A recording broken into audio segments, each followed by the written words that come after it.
CIA and other U.S. intelligence have been working around the clock with Israel, including providing advanced surveillance tech to find Yahya Sinwar. For nearly 11 months, they have failed to find a man confined to a small strip of land Israel's occupying. Interviews with more than 24 officials in Israel and the United States reveal that both countries have poured vast resources into trying to find Mr. Sinwar. We'll talk about AOC on Gaza in a second. Officials have set up a special unit inside the headquarters of Shin Bet, Israel's domestic intelligence service, and American spy agencies have been tasked with intercepting Mr. Sinwar's communications. The United States has also provided ground-penetrating radar to Israel to help in the hunt for him and other Hamas commanders.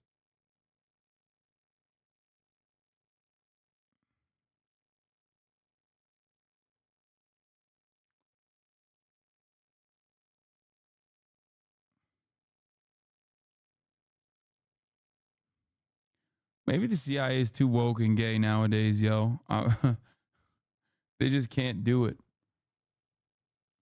Well, if they can't find him, they should do the other thing, which is to stop Israel's ethnic cleansing campaign. The preventative strike was supposedly in response to a mobilization of launchers on the border. Hezbollah confirmed they were going to and did attack, but the IDF claims a much larger tactical win than Hezbollah say. The IDF says there were supposed to be 6,000 rockets, whereas Nasrallah says IDF mostly struck empty fields. Either way, both parties talked through mediators and agreed that this round of attacks is over. So no all-out war for now. Pretty much a replay of the Iran attack from April. Isn't he the negotiator now? Why are they trying to kill him? Because they killed the former negotiator. Also, Yahya Sinwar isn't he isn't like the head of the Politburo. He is not the political bureau chief. He is absolutely the fucking head of the military wing.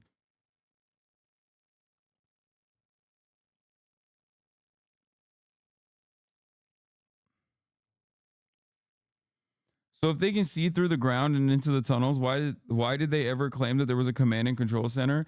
Yeah, this calls into question the American State Department consistently reiterating like Israeli propaganda that we know is just not true. Now it turns out they fucking knew it wasn't true and they just lied anyway. You know? You're wrong. Sinwar is both now. Yes, he is both now, but that wasn't his original job. Okay?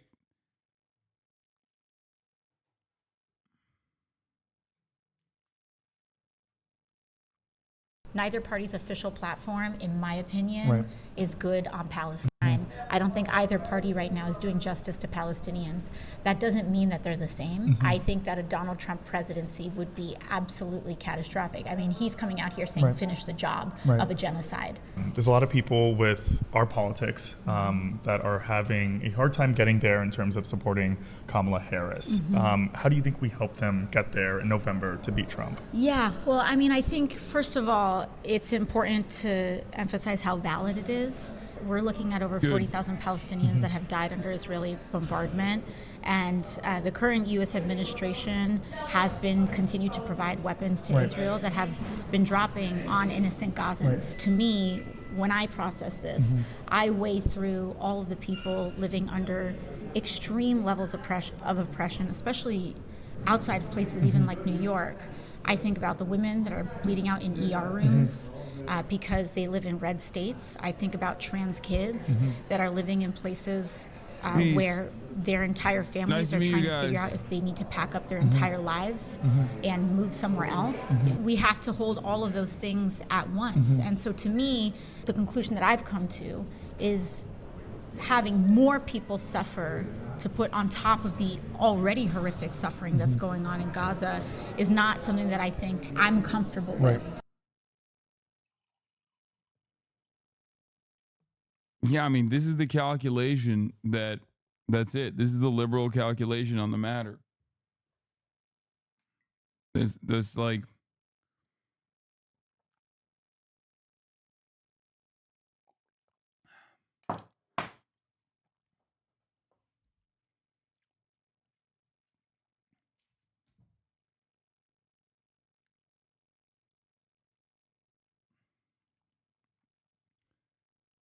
no, it isn't. Liberals completely ignore it.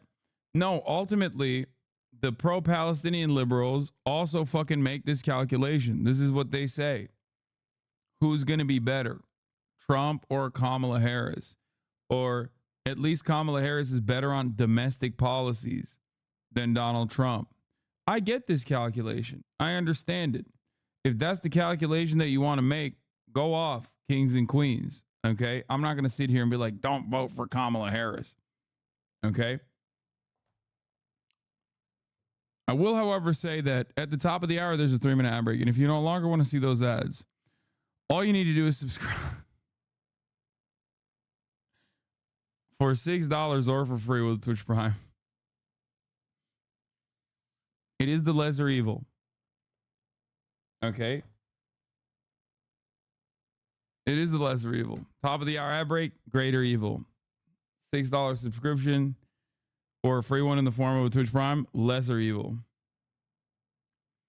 Why doesn't she focus on criticizing the current admin? Is always just Trump bad? Because she's a part of the Democratic Party. That is what it is. And you know how the Democratic Party operates. You know how they approach the matter. Feels like they're using the trans community against the Palestinian community. Careers are pro-Palestine. This is lib co-opting. Yeah. No, it is. It's ridiculous, I think. I mean, it's ridiculous electorally. It's unconscionable morally. It's definitely illegal. Okay. Today marks 701 IDF soldiers killed in the 10 months as the war started. 701 is the same amount of soldiers killed in 18 years of war and occupation with Lebanon from 1982 to 2000.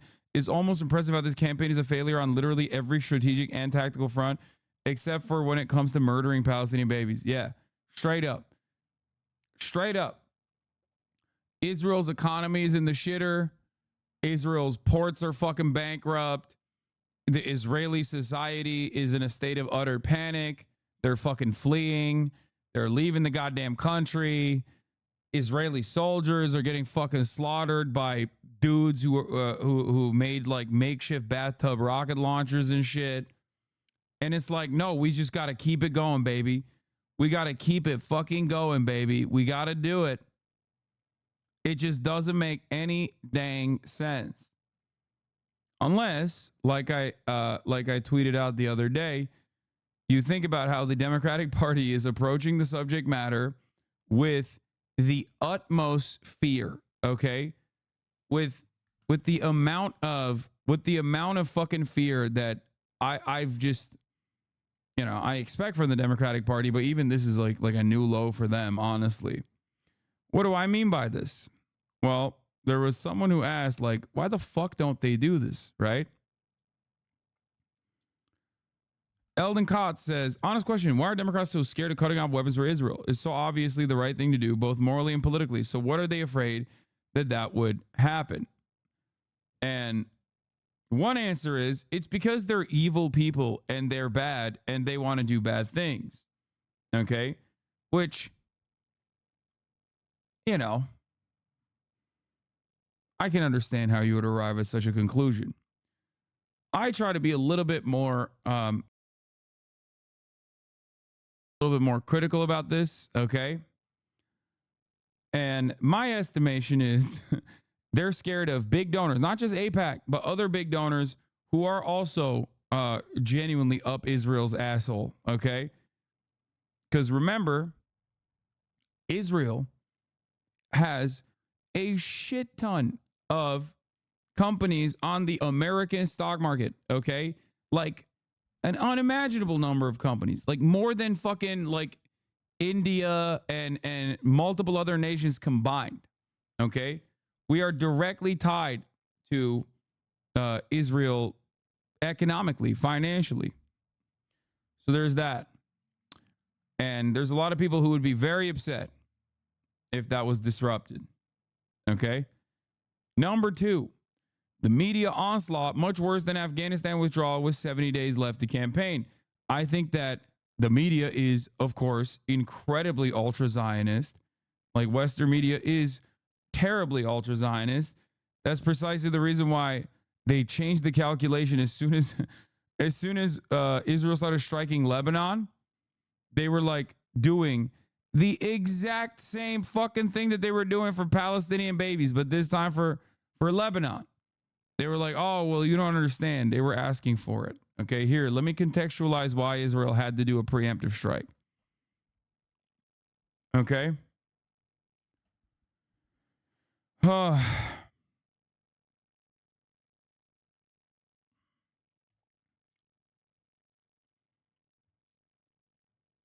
And I think that they are fearful that right now the media is playing ball with the Kamala campaign.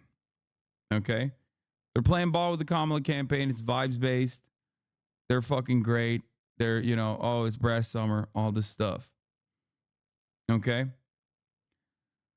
They are fearful that immediately all the coverage would be about how unimaginably anti-Semitic the Kamala Harris campaign is. It's the most anti-Semitic campaign. It's basically worse than Adolf Hitler. Okay. That's what you would hear. Van Jones would literally say Kamala Harris has that Hitler gene in her. Okay. And I think that that's what they're afraid of. Okay. And then obviously they're worried that they would get bogged down by cynical smears of anti-Semitism. It would turn into like a Corbyn campaign, Every question is like, I don't care about your fucking policies. Tell me why you're the biggest anti-Semite. And last but not least, seemingly rewarding Hamas for October 7 by capitulating to their demands. I think those are like, this is it. These are the four major points as to why. These are the four major points as to why they are legitimately afraid. The other cynical calculation that they're making is that people don't give a fuck. Okay? It was a blip. There was a brief moment where people were like lasered in on this, but no one can pay attention to anything really in the American media cycle for extended periods of time.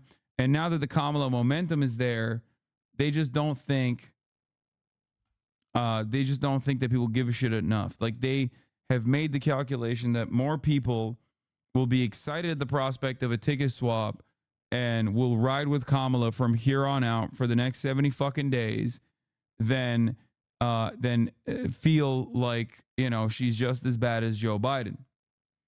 Okay, this is good analysis. You should have gone to the DNC, helped them out. Yeah, I should have done that. You're right.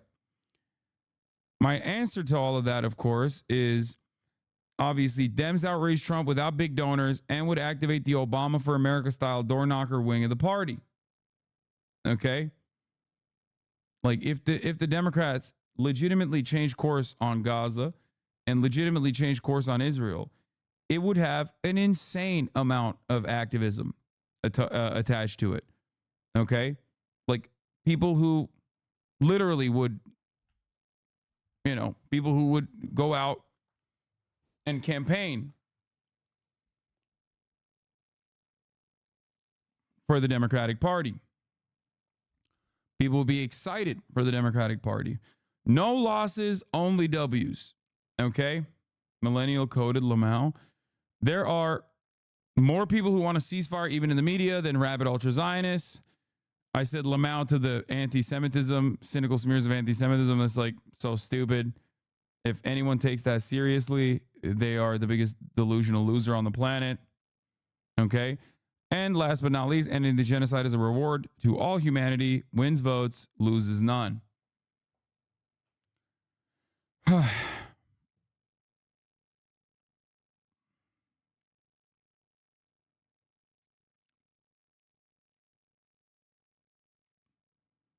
But that's it.